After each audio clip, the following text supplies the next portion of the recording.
Hey, Josie with Queen My Pawn. I want to talk about how we know everything that we know today. After all, how did we find out the speed of light? Well, we learned it from science books, and much of what you know is based on the testimony of reliable sources. In AP Biology, I trust the textbook when it mentioned that the plant has a vascular system, without actually verifying it under a microscope. We trust our teachers to lead us to the answer when they guide us through unknown and not so well understood paths. We stand on their shoulders and build upon their knowledge. We can see further. We cannot discover it all by ourselves. There's just not enough time. So because time is limited, testimony should be accepted, especially from reliable sources. So it is no surprise when Sandra Lee, Dr. Sandra Lee, a dermatologist known as Dr. Pimple Popper, posted the following tweet about Elizabeth Haynes, a registered nurse. She was explaining the difference between sunburn and sun poisoning, and she comes out with this very strange tweet. Why wouldn't you get a dermatologist to explain this? Why a registered nurse? So it begs the question, are nurses reliable? We can start off by asking, is this particular nurse reliable when it comes to sunburn subjects? The Pimple Popper is discrediting the nurse as unreliable, but let's consider what a nurse does. What's a nurse's purpose? The nurse can heal the sunburnt patient and improve quality of life, even if temporarily, while the doctor comes. Then, when the doctor comes, he or she can diagnose the cause, like a faulty or missing gene. But until then, the nurse can improve how the patient feels. This shows that treatment of sunburn and sun-related ailments are well within the scope of a nurse's practice.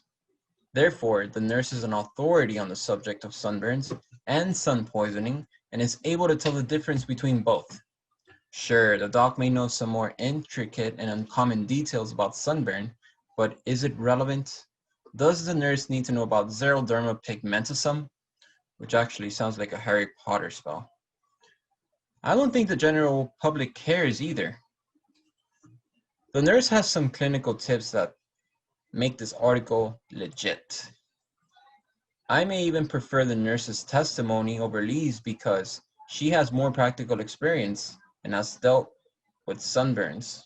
After all, sunburn is such a common ailment, but I'm really trying to give Lee the benefit of the doubt here.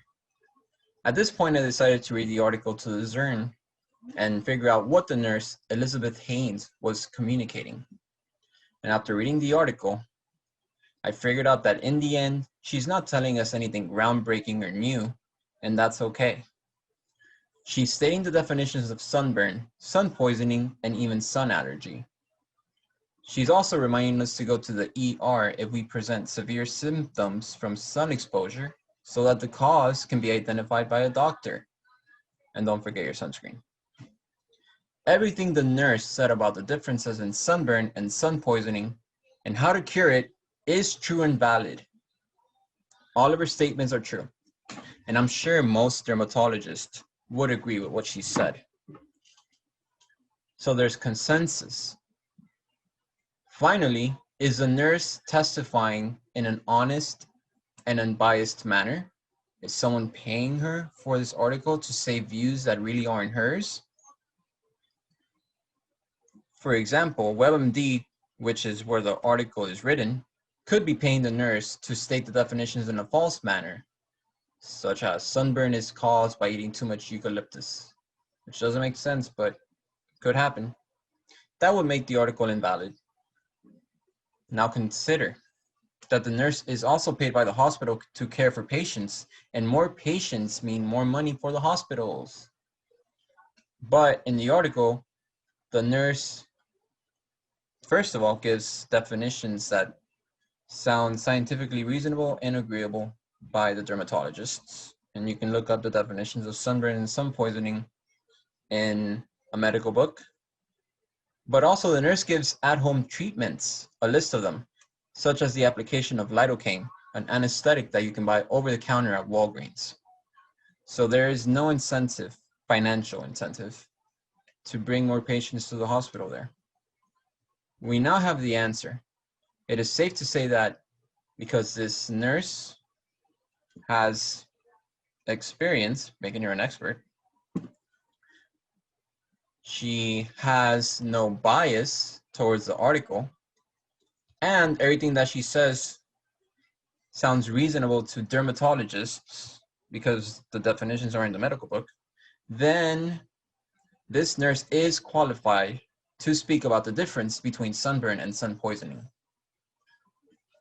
Dr. Lee deleted her original tweet and later issued an apology. Nurses are kind, caring, intelligent, and an extremely vital part of the medical team. One of the most important people in my life was a fantastic nurse, my mom. My post was not meant to insult nurses, but rather to point out that WebMD should have asked a dermatologist to answer this question. The problem with that, Dr. Lee, is that this apology is careless and tone deaf. Lee still fails to realize that the nurse is an authority on the subject, therefore qualifying her to post on WebMD about the differences.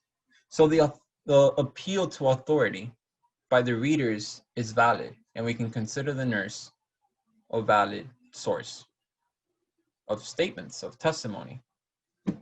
We can rely on the nurse to be our teacher. Totally fine. But the California-based doctor added, I would have objected similarly to WebMD's post if they had asked a cardiologist or a surgeon to answer the same question. Had nothing to do with the fact that they were asking a nurse, but had everything to do with the fact that they were not including a dermatologist. That's it. I sense a bit of jealousy here. The nurse can stabilize the sunburned patient, and she's doggone good at it. At best, this was a publicity stunt that should not be repeated. Thanks for watching. And make sure that if you ever sense an appeal to authority, make sure that they're valid experts, and make sure that they have experience in the field, that everything they say is agreeable by other experts in the field, and that there is no bias or financial incentive to say something false. All right.